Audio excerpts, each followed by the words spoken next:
So a lot of people ask, what is relapse prevention therapy? What is relapse prevention counseling, and why do we need it?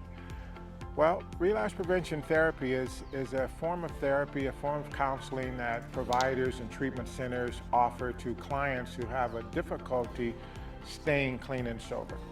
We know that a lot of people, as a matter of fact, anybody can get clean and sober. It's not hard to get clean and sober. What's hard to do is to stay clean and sober. And what relapse prevention therapy is, it's a very targeted, very focused form of therapy that's designed specifically to understand the process by which someone goes from stable recovery to relapse. How do you go from being in stable recovery to pick up a drink or a drug? Does it just happen? I've heard people say, and by the way, I've been working in addiction treatment since 1986. I'm a master's level addiction therapist. I have run programs and supported programs and led programs all over the world for the last 35 years.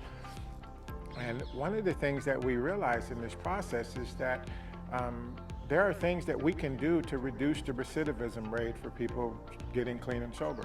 We can figure out actually how a person goes from stable recovery to picking up a drink or a drug. What is the process that leads to that?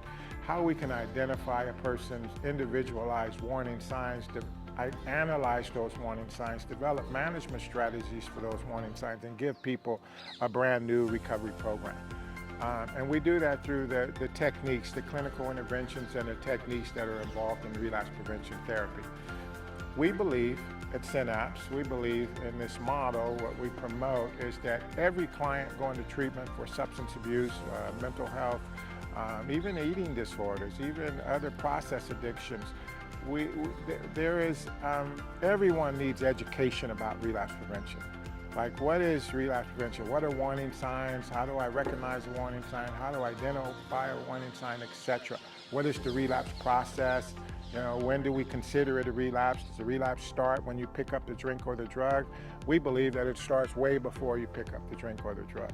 By the time you pick up the drink or the drug, you've been in relapse. So we believe everybody should get this basic information about relapse prevention.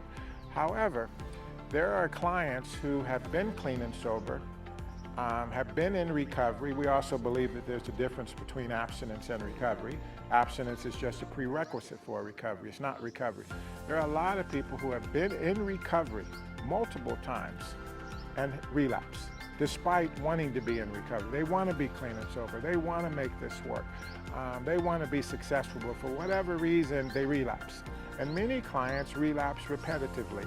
I don't really like the term chronic relapser, but the fact is that we know a lot of people that have a history of multiple relapses.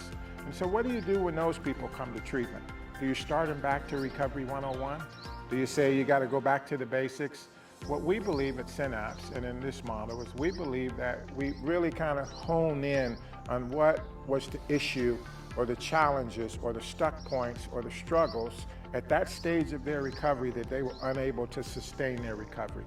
And that's where we focus our work. And relapse prevention therapy is very focused on that person's individual relapse process.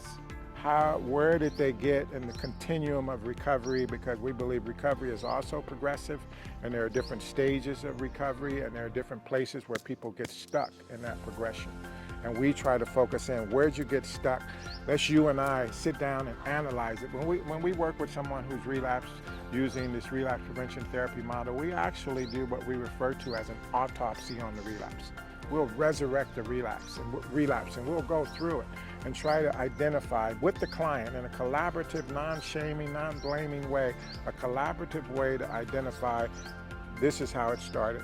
We start to identify the relapse process with a beginning, a middle, and end. And what it does is it gives people a game plan. It gives people some hope. It gives people some idea that their relapses can be therapeutic. I can actually learn from my relapse. I can gain some insight from my relapse. And we've seen a lot of people using this relapse prevention therapy model get better, because we know that the next time you relapse could be the last time you relapse. So we take this very, very seriously.